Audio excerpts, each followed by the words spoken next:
Hello friend, हमारी आज की कहानी है बदलाव। वह औरत जिसका नाम कमला था आज तो मुझे किसी भी कीमत पर नहीं छोड़ने वाली थी, क्योंकि सुबह से ही हर किसी इंसान से या गली से गुजरने वाले बच्चे, बूढ़े या जवान से मेरा पता पूछती फिर रही है। क्योंकि अभी 3 दिन पहले ही मैं उस गली से गुजर रहा था जिस गली में उसका बड़ा सा एक मकान था। उस मकान में एक कमरा ऐसा था जिसमें उसके सास ससुर लेटे हुए थे। बस उन्हीं से मिलकर मैं आया था। खड़े खड़े ही उनसे उस दिन बस मिनट भर से ज़्यादा बात नहीं हो पाई थी कि वो चिल्ला उठे और मैं वहाँ से भाग निकला। उस वाक़या को याद करके आज मेरा दम निकला जा रहा था, क्योंकि मैं सोच रहा था कि शायद उनके चिल्लाने से कमला को कोई तकलीफ़ हुई होगी और उसका बदला लेने के लिए आज वो मुझे सुबह से ही पूछ रही है। क्योंकि ये भी मैं जानता था कि कमला उस मोहल्ले में सबसे ज़्यादा झगड़ालू औरत थी। गुस्सा तो उसकी नाक पर हमेशा धरा रहता था। कोई दिन ऐसा नहीं होगा जिस दिन कमला किसी से भी झगड़ा ना करती। जिस दिन कमला किसी से झगड़ा ना करती उस दिन उसे भोजन भी नहीं पचता था। सुबह से शाम तक यदि कोई झगड़ा ना होता तो शाम को जब उसका पति ऑफिस से घर आता तो उसी के साथ किसी बात पर झगड़ पड़ती। जिस किसी से पूछती वह सीधा मेरे पास आता और उसके विषय में आकर बताते और कहते, भाई साहब आप इस शहर में शायद नए आए हैं, इसलिए आप उसके विषय में कुछ भी नहीं जानते, इसलिए आपने उससे बिना वजह ही झगड़ा मोल ले लिया है। आप अच्छे इंसान लगते हैं, इसलिए हमारी माने तो यहाँ से भाग जाइए। मैं भी उनकी बातों से घबरा गया, क्योंकि मुझे लगा कि आज मेरी खैर नहीं। मैं वहाँ से निकल लिया। शहर से बाहर जाने वाली गली के रास्ते बाहर आ गया। शहर के बाहर एक पार्क सा बना हुआ था जिसमें मैं जब कभी समय मिलता तो घूमने निकल आया करता था। मौसम तो मस्त था ही और साथ में हरा भरा वो पार्क जिसमें तरह तरह के फूल भी खिले थे। सो उन्हें देखकर मैं पिछली सारी बातें भूलकर वहीं टहलने लगा। मगर न जाने उस औरत को उस पार्क का पता किसने दिया। वह वहीं आ पहुंची। जब उसे अपने पास आते हुए देखा तो मैं नज़र बचाकर वहां से खिसक लिया, परंतु वो औरत कहाँ मेरा पीछा छोड़ने वाली थी। मुझे पकड़ने के लिए वह मेरे पीछे दौड़ी। मैं दौड़ता रहा, वो भी मेरे पीछे रुको रुको की आवाज़ करती हुई दौड़ती रही। आखिर मैंने सोचा कि कब तक मैं भागता रहूँगा। आज भागूंगा, कल भागूंगा, परंतु कभी तो इसके हाथ आऊँगा। फिर न जाने ये मेरे साथ क्या करे। सो जो कुछ करेगी आज ही कर लेगी। यह सोचकर अचानक मैंने अपनी रफ्तार धीमी कर ली और उसने पीछे से आकर मुझे पकड़ लिया। आते ही 2 तमाचे मेरे मुंह पे जड़कर कहने लगी, मुझे देखकर तू भागा? मैं डर गया था काकी, मुझे माफ़ कर दो। तुझे माफ़ कर दूँ? क्या सोचा था तूने मैं तुझे माफ़ कर दूँगी? मुझसे ऐसे तो आँख चुरा तेरे काका भी आज तक नहीं भाग सके, फिर तू क्या चीज़ है? और कहता है डर गया था। मैं कोई डायन हूँ जो तू मुझसे डर गया? आज तो मैं तुझे नहीं छोड़ूंगी, चल मेरे घर।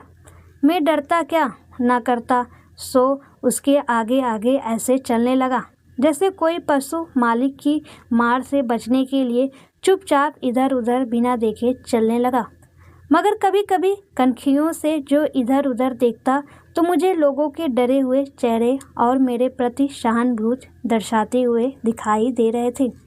वो कुछ ना बोलते हुए बस टकटकी लगाए हुए देख रहे थे, क्योंकि उन्हें पता था कि जो उन्होंने टोका तो आफत उनके गले पड़ जाएगी।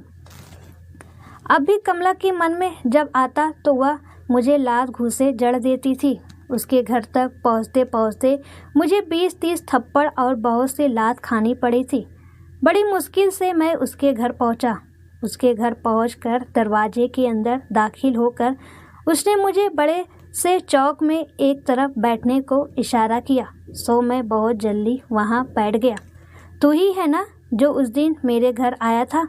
चिल्लाते हुए कहा। हाँ मैं ही था काकी, मुझे माफ़ कर दो, मैं इस शहर में अनजान हूँ, मुझे पता नहीं था। मैंने डरते हुए हाथ जोड़कर कहा। क्या नहीं पता था तुझे? यही कि मेरे आने से आप नाराज़ होंगे। तूने मेरे सास ससुर को बहकाया। मैं तुझे नहीं छोड़ूंगी। सच सच बता, तूने इनसे ऐसा क्या कहा था? मैंने कुछ नहीं कहा इनको। कुछ तो कहा होगा इनको, जो ये इतने खुश नज़र आ रहे हैं। पहले तो कभी इनको इतना खुश नहीं देखा था। मैं इन्हें तड़प तड़प कर और जल्दी से मारता हुआ देखना चाहती थी, मगर इनकी खुशी ने तो इनकी उम्र और ज़्यादा बढ़ा है। मैं अब भी वहाँ नीचे गर्दन किए काँप रहा था। मेरे ना बोलने पर उसने 2-4 तमाचे और मेरे गालों पर जमा दिए। मेरी आंखों से आंसू बहने लगे। सच सच बता, तूने इन्हें ऐसा क्या कहा जो ये खुश नज़र आ रहे हैं? मेरे ज़ोर से चिल्लाने पर भी ये हंसकर चुप ही हो जाते हैं। बता, नहीं तो आज तेरी खैर नहीं। अब ये सुनकर मैं चुप हो गया और उस समय को याद करने लगा जब मैं यहाँ इनकी सास ससुर के कमरे में घुसा था। तो मुश्किल से 2 मिनट भी नहीं रुका। फिर उन 2 मिनट में मैंने ऐसा क्या कहा जो इतने खुश हो गए और इनकी बहू ने मेरी ऐसी हालत कर दी? चुप क्यों है? तू बताता क्यों नहीं, या दूँ खींचकर फिर से कान के नीचे? बताता हूँ काकी, बताता हूँ। उस समय मैंने क्या कहा था। उस समय खैर इनसे तो मेरी बात भी नहीं हो पाई थी। मुझे देखते ही आपकी सास चिल्ला पड़ी।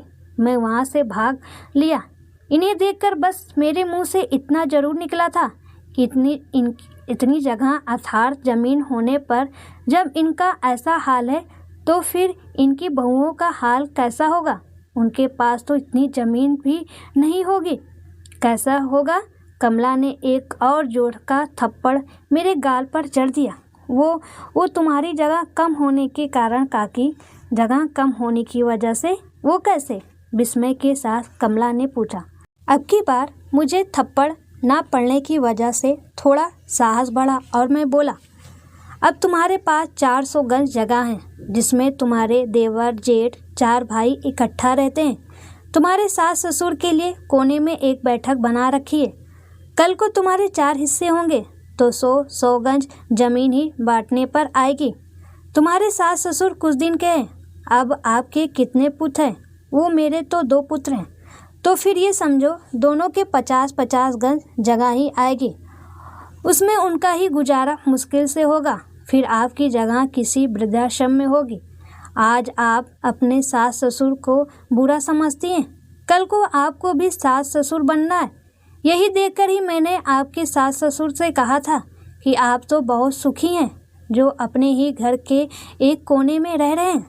आपकी बात तो यहाँ पर होने वाले वृद्धों को वृद्धाश्रम में ही जाना पड़ेगा। कमला ये सुने जा रही थी। उसकी आंखों से अश्रुधार फूट पड़ी थी।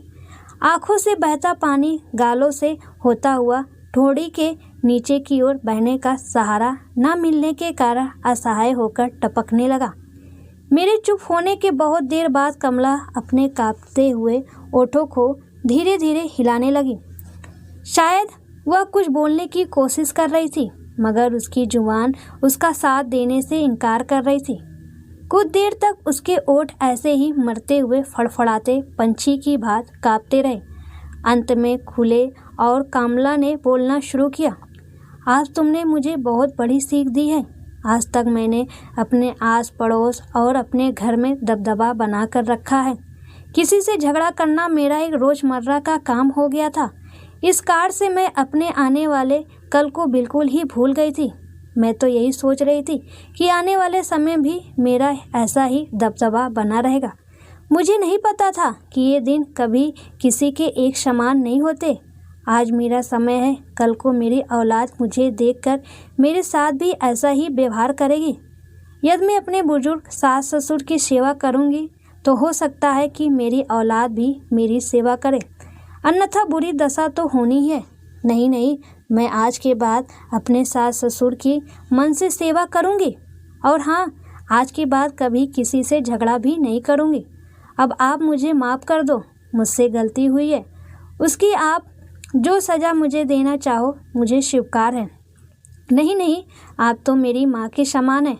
माँ तो अपनी औलाद को कभी कभी बेवजह भी पीट देती है, तो क्या मैं आपको उसकी सज़ा दूँ? नहीं, मैंने आपको माफ़ किया। अच्छा, तो अब मैं चलता हूँ। नहीं, तुम ऐसे नहीं जा सकते, अंदर आओ। क्या अब अंदर ले जाकर फिर से और पीटना चाहती हैं? यह सुनकर कमला खिलखिलाकर हंस पड़ी और कहने लगी, अरे नहीं, आप अंदर तो चलिए, मुझे सेवा का मौका दो। मैं खाना बनाती हूँ, खाकर जाना और हो सके तो माफ़ कर देना। और हाँ, इसे अपना ही घर समझना, आते जाते रहना। हाँ हाँ ज़रूर, आपका खाना भी खाता, मगर मेरा बहुत सारा समय बर्बाद हो गया। मुझे कई काम करने थे, इसलिए अब तो जाने दो, फिर कभी ज़रूर आऊँगा। माफ़ तो आपको पहले ही कर दिया था, अब बार बार माफ़ी मांगकर मुझे शर्मिंदा मत करो। यदि आप अंदर नहीं आए तो मैं समझूंगी कि आपने मुझे माफ़ नहीं किया।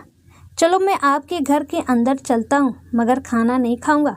खाना ना सही मगर चाय या कॉफ़ी, तुम्हें जो पसंद हो कहो, मैं वही बनाकर दूंगी। यदि आप नहीं मानती तो एक गिलास पानी ला दो। कमला ने एक गिलास पानी ला कर दिया। मैंने पानी पिया और वहाँ से चलने लगा। मैं जब उनके घर से निकला और पीछे मुड़कर देखा तो कमला अब भी मुझे ही देख रही थी।